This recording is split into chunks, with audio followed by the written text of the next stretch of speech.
right. Good afternoon, everyone. I'm the. My name is Simon Pokue. I'm the Grand Chief of Innu Nation of Labrador, and I'm glad I'm here. And I want to thank all of you who attended. And I represent the community of Natwashish, where I'm from, and Sheajish, which is centrally located near Happy Valley Goose Bay.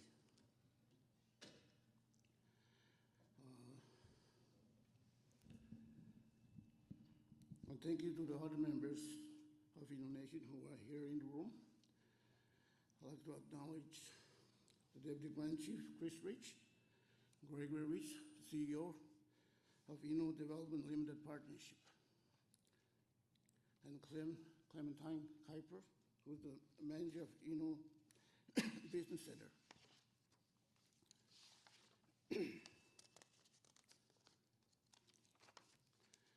Innu Nation represents the Innu of Labrador. Our homeland is, we call it Natasinan, which is rich in many resources that will benefit our people if managed carefully. Today, I'd like to share with you our vision for mutual beneficial relationship with mining developers in our territory. Innu has been in Labrador for thousands of years. Our oral history includes the woolly mammoth and how the universe was created and the great flood, which we all know. We are nomadic hunters until 1950s. We put this in perspective when IOC began in Labrador West in 1962. Our people were still living as nomadic hunters in tents. We first moved into houses in Davis Inlet in 1968. And we are the last people who live on the land to settle in the communities as we know them today. I was a child, but I remember clearly the transition. Innu occupied lands throughout Labrador, including Labrador West. My great-grandfather, who used to hunt on that area, and is now buried under the flooded land, where I'll never visit his grave. So that's kind of sad to me. But anyway, I was going to mention that, and I did.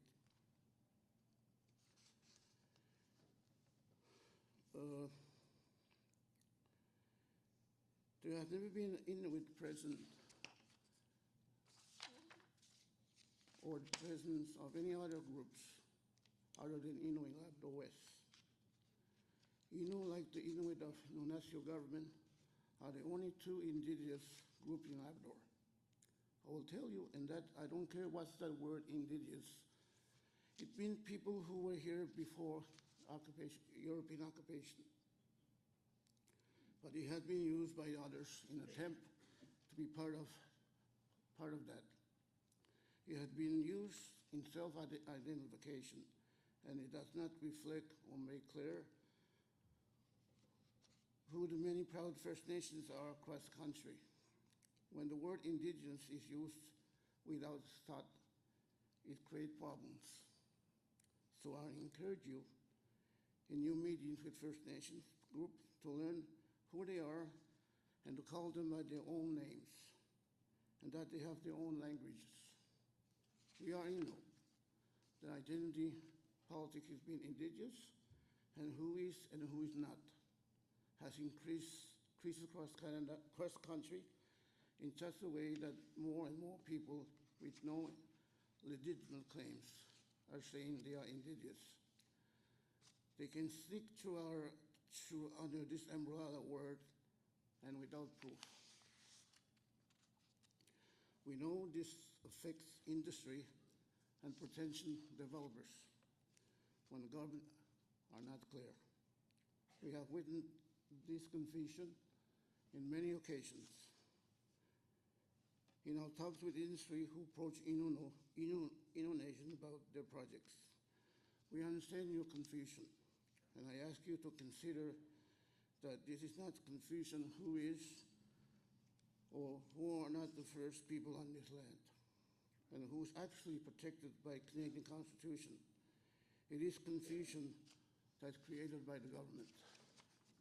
I have heard this from many of you who are here today, that you don't know what to do. The government are giving you one message about who you must consult with and whose agreement you must obtain. We also wish the government would be clear that they are not. Government imposition put us all in awkward position, and I understand how difficult this is for industry. And so, why is that the government are creating this confusion? And what can we do about it together? First, I'd like to talk about the changes that are happening across the country as more organizations, agencies, and universities begin to understand the impact of false identification on the true rights holders.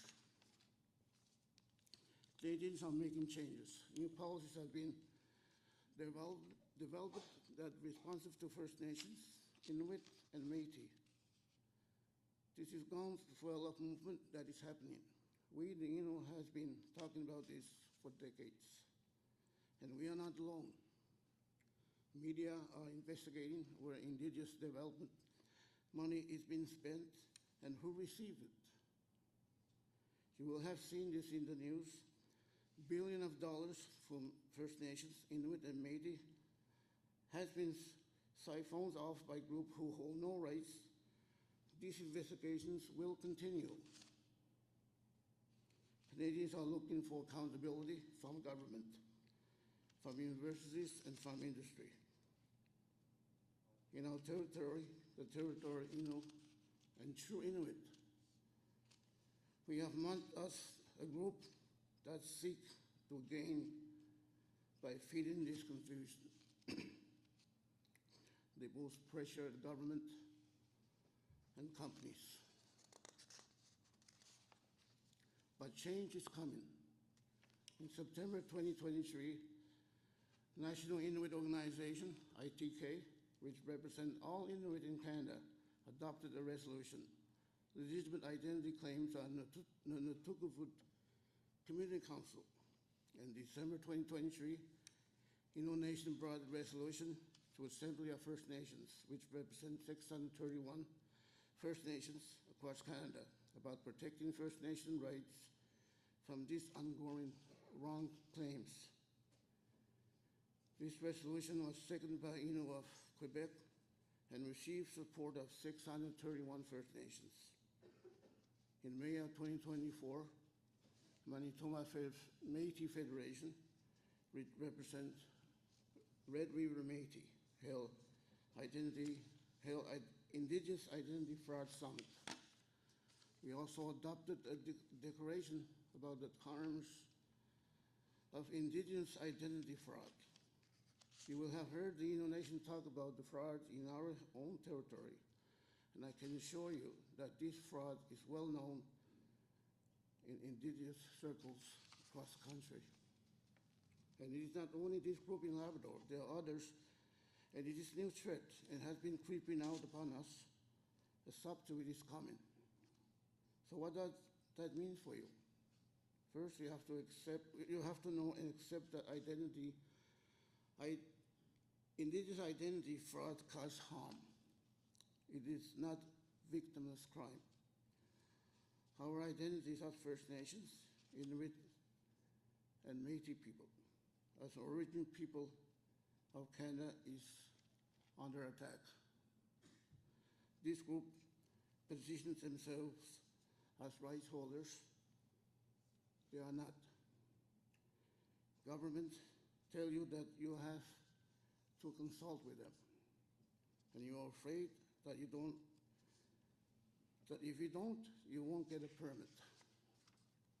permitting works in both ways. The legitimate group can hold out the permitting just as a fake group threatened to do. But we, the Innu, would prefer to do business with companies who are prepared to support and protect our rights. Canada has many resources, natural resources, and where those natural resources are, you will find First Nations, Inuit, or Métis, legitimate right holders. The time for defaulting to government to guide you hence, but who you will engage with coming to an end. And you have to think about where you want to be in the future. Doing business, developing projects,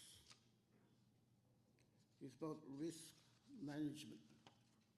I advise you to carefully consider the risk of engaging with wrong people. Universities are learning this. They are developing policies that reflect who the Section 35 rights holders are. Inspire, many companies here support Inspire. It provides good scholarship opportunities and exposure for First Nations, Inuit, and Métis. It recognizes good leadership. It has taken a path of good and responsible leadership by refusing to include members of the Tugavut as eligible for this scholarship or programs. Industry needs to do the same. The Northern Light Conference was cancelled because the concern of the Inuit people. I support the Inuit. Expo Labrador was boycotted. Industries and conference organizers can expect more of this if you continue to disrespect First Nations and Inuit. We heard that you are confused, but you have responsibility to educate yourselves and to advocate the government for change. Universities, not-for-profit organizations, the Assembly of First Nations, national and global Inuit government, and the Manitoba Métis Federation, the Chiefs of Ontario, and many others are demanding change. Where you will be, where you will stand. Government will confuse you. Why? Because government are slow, industry is fast-paced. Government also like the votes they get. Government cave into threats, and some companies and industry are doing the same.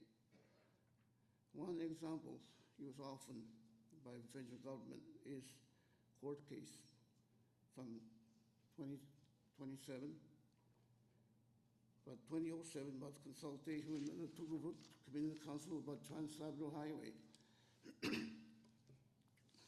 This is the government Bible to convince you that you have to consult NCC. Even if you don't have an IBA, because you don't, the government will tell you that you have to consult. But that's the court case. It's narrow. The decision is narrow. The government is doing to interpret it as something that is much bigger than it is. And you need to stop looking for government to your answers and ask hard questions for the government. Speak to a lawyer. Do your own homework. Consider the 2014 federal court case, which confirms loud and clear that the Tugavut Community Council hold no Section 35 rights. Sure, we heard that you have, that they celebrate this case as a win. Let me explain. Innu Nation has two questions. One, squash the 2019 MOU between Canada and NCC. Confirm that Innu Nation should have been consulted before the MOU was signed. The judge said no to both.